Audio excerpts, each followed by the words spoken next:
Belum. Pasca kematian. Pasca kematian. Sampai ke ujung. Ujung yang tidak ada sekatnya lagi disebut akhirat namanya. Jelas ya? Ujung yang tidak ada sekatnya disebut apa? Akhirat. Wabil akhiratihum yakinun. Pelan-pelan. Tadi kan kita yakin setelah wafat itu ada kehidupan kan? Ini harus terpatri nih. Sebab kalau orang tidak meyakini ini, maka dia merasa hidupnya untuk dunia saja. Ini yang menjadikan seseorang itu memanfaatkan semua kegiatan dunia seperti apa yang dia inginkan. Makanya kalau ditanya, kenapa kok harus mabuk-mabuk begitu? Kapan lagi, kan hidup cuma sekali. Gitu? Setelah ini kan gak ada hidup lagi. Nah itu sebetulnya kata-kata itu sudah terlambat. 15 abad lalu orang jahiliyah sudah punya kata-kata itu. Wa ma yuhlikuna illad dahr. Kita itu hidup cuma sekali. Kalau udah meninggal, udah mati, nggak ada lagi kehidupan. Mumpung masih hidup, nikmati bos katanya. Itu udah ada dulu. Kalau ada yang begitu, jahiliyah tuh. Ya, terlambat dia. Ya, barangkali nasabnya Abu Jahal tuh dari atas tuh. Itu ada di Quran, bahasanya ada. Makanya ngaji. Ya, kalau ngaji kita bisa bedakan mana yang terlambat, mana yang faktual, gitu kan? Mana yang benar, mana yang kurang tepat. Halo, jelas? Ya. Nah ini gambarannya nih. Nah kalau kita yakin, maka kita punya persiapan. Kalau nggak yakin, nggak punya persiapan. Nah karena kita sadar ada kehidupan setelah kematian, dan dimensinya sama atau tidak? Beda. Alamnya sama nggak? Nih, saya mau tunjukkan logika berpikir yang sederhana. Di alam yang sama saja, kalau pindah tempat, pasti butuh bekal kan? Ya. Anda dari rumah ke sini, kalau nggak ada bekalnya bisa nggak ke sini? Nggak mudah. Kendaraan perlu bensinnya, naik motor perlu ada ongkosnya, apalagi pindah lebih jauh lagi. Maaf, sekarang di Jakarta misalnya pengen untuk ke Tanah Suci, dari Tanah Kusir ke Tanah Suci, pengen ke Mekah, pengen ke Madinah, mungkin nggak berangkat kalau nggak ada bekalnya? Tidak. Sekarang begitu sampai ke Saudi, maaf, mata uangnya sama nggak? Tidak. Geser lagi terus agak lebih jauh ke Amerika. Ke Amerika bisa nggak beli air pakai rupiah? Pakai apa? Dolar. Di Malaysia pakai apa? Hukumnya sama nggak? Tidak. Ke Singapura aja nggak bisa sembarangan, ya kan? Di sini jalan buang sampah nggak ada yang lihat, buang. Di Singapura bisa jadi nggak berani itu. Di Jepang bisa jadi harus ikut sistem kan? Berarti ada hukumnya sendiri, ada aturannya sendiri. Di alam yang sama, cuman beda tempat, beda aturan. Maka sekarang pindah alam, jadi nggak logis kalau aturannya sama, pasti beda. Karena itu saat pindah alam, yang dibawa pun dunia itu akan ditinggalkan, nggak ada yang dibawa. Karena kan judulnya meninggalkan dunia kan, dan hebatnya diumumkan di speaker di toa-toa. Assalamualaikum warahmatullahi wabarakatuh. Inna lillahi wa inna ilaihi, telah meninggal. Nah, meninggal dunia itu maksudnya meninggalkan dunia seutuhnya. Jadi semua hukum-hukum dunia termasuk di dalamnya, dan bekal-bekal dunia nggak akan dibawa. Ya, Anda sekarang mau kerja sekeras-kerasnya, berangkat gelap, pulang gelap, macam-macam kumpulkan harta, dapat mobil banyak, rumahnya luas dan mewah. Begitu masuk ke alam kubur, mobilnya ikut nggak? Handphonenya ikut. Itu yang dipakai ngerekam-rekam tuh. Fotonya ikut nggak? Man rebuka jamaah Ustaz Adi, nih buktinya. Nggak bisa. Nggak bisa. Mama nanti kalau masuk ke alam kubur, tolong handphonenya dikuburin tapi setelin morotal dulu ya. Pulsanya kirimin tiap pekan. Nggak bisa tetap. Nggak ada yang masuk. Bajunya sama nggak dengan sekarang? Ganti. Anda mau kumpulin pun banyak sampai puluhan ratusan, tetap yang dipakai beda. Dan hilang semua. Begitu dipaksa dimasukkan, rusak. Hancur. Karena bukan tempatnya. Bukan fasilitasnya. Bukan hukumnya. Pindah tempat. Maka pindah hukum. Beda aktivitas, beda perbekalan. Sekarang pindahnya beda alam. Kita masuk ke alam pasca kematian, pasca kehidupan dunia, masuk ke alam kubur. Belum ke akhirat, dia baru dikubur. Karena beda alamnya, alam dunia dengan kubur sudah beda hukumnya. Silahkan cek di buku, di kitab mana ada keterangan tentang kubur. Di Islam lengkap. Afala ya'lamu idza bu'thira ma fil kubur. Tahu nggak ketika nanti dikubur sampai bangkit itu bagaimana kehidupannya? Maka turun ketentuan-ketentuan supaya disiapkan sebelum masuk. Jadi sebelum masuk kita sudah punya bekal.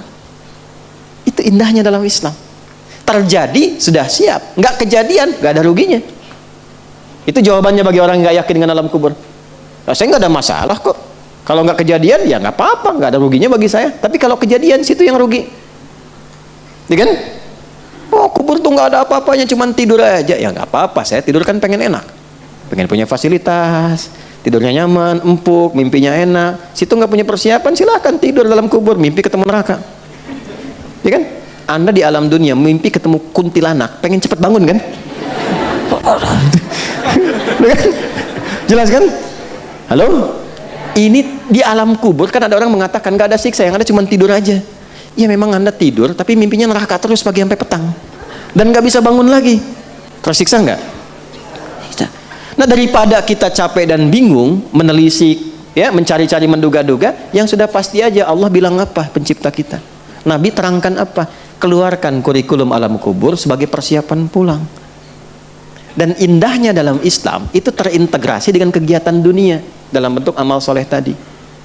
Sholat kan kita kerjakan kan?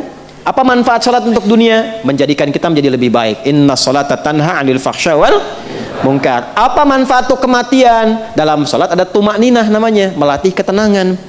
Tumakninah itu dari bahasa itma'anna yatma'innu, melatih jiwa untuk tenang. Jiwa bahasa Arabnya nafas. Jiwa yang dilatih tenang maka punya sifat jiwa yang tenang.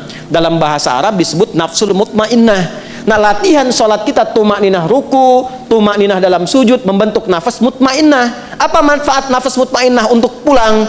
Saat maut itu dicabut, maka dampaknya lahir ketenangan dalam jiwa. Itu yang dimaksud ya ayyatuhan nafsul. Bagaimana nafsul mutmainnah muncul? Tumakninah. Kapan munculnya? Dalam ibadah. Jadi ketika sholat diberikan ketenangan untuk pulang, cara pulangnya. Di alam kubur dapat kebaikan. Anda ayah, ibu berjuang merawat anak dengan baik saat mengandung, ya, jaga yang halalnya masuk, yang haram mesti keluar, bacain Quran, dekatkan dengan Allah sejak dalam kandungan, begitu lahir dirawat-rawat, tiba Anda meninggal misalnya dalam perawatan yang baik, itu jihad, Bu. Tahu apa yang terjadi? Orang-orang yang mendedikasikan hidupnya untuk mengabdi kepada Allah, padahal kan normal sebagai seorang ibu merawat kan? Normal kan? Merawat, memberikan yang baik, gizi yang baik, tapi dia niatkan karena Allah.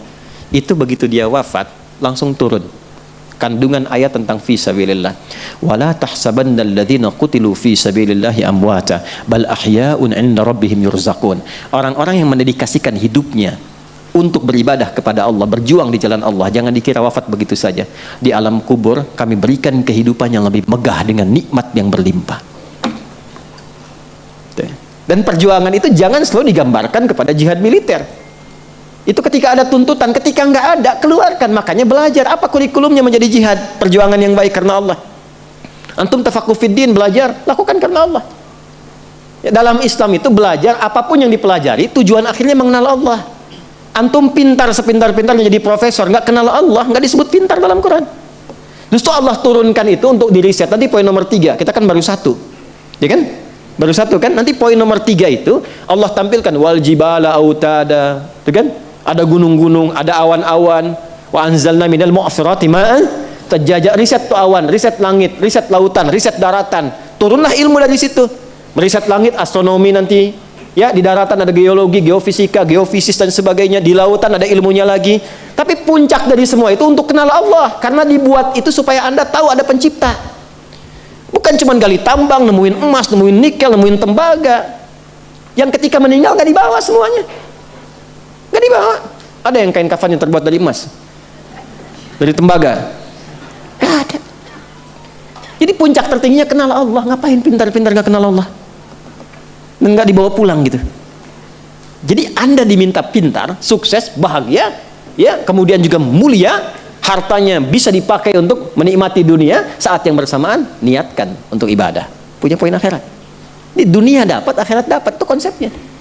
Dan tidak meninggalkan dunia, karena ayatnya berbunyi Rabbana atina fid dunya wa fil akhirati wa qina. Itu ada keseimbangan. Karena kita yakin kehidupan akhirat, maka turunkan kurikulumnya. Maka di sini ada kurikulum Quran. Pendahuluannya Quran surah kedua ayat 153 sampai 157. Kemudian Quran surah ketiga Ali Imran ayat 169 sampai dengan ayat 172 misalnya.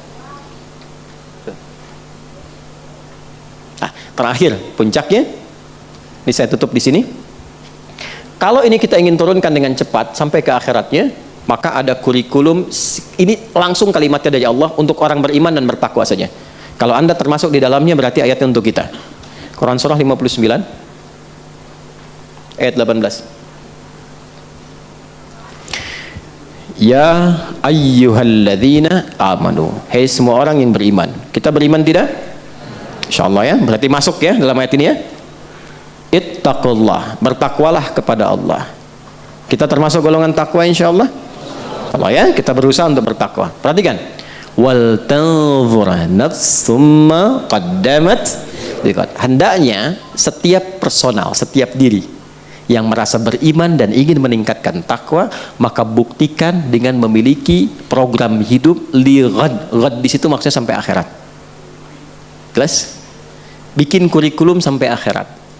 Nah, cara cepatnya turunkan kurikulum akhiratnya ke bumi, lalu tunggangi itu sampai wafat, gampangnya begitu. Nah, akhirat itu tadi saya katakan, ini secara singkat nih saya mau tutup. Akhirat itu kan ujung sesuatu yang nggak ada lagi setelah itu. Ini papan tulis nih ujungnya nih. Misalnya nggak ada lagi setelah ini, maka ini akhirat namanya. Akhir dari sesuatu yang sudah pada ujungnya. Kehidupan kita akan berada di satu tempat yang itu ujung dari sesuatu. Setelah itu nggak ada kehidupan lagi. Dunia pindah ke alam kubur, waiting room ya, makanya disebut barzakh, pemisah, waiting room. Setelah itu kemana? Nah, cuman dua akhirnya, imma surga, jannah, atau neraka nar. Yang di sini sementara araf. Orang cerdas, orang sehat pengen kemana? Enggak. Jadi kalau ada orang yang mudah menganggap neraka, ringan mengatakannya, bahkan mengatakan ya nggak apa-apalah di neraka juga, ini ketemu ini juga. Nah, ini menunjukkan bahwa ada sesuatu yang tidak sehat dalam jiwanya. Dan orang yang nggak sehat jiwanya lebih berbahaya dibandingkan orang yang nggak sehat fisiknya.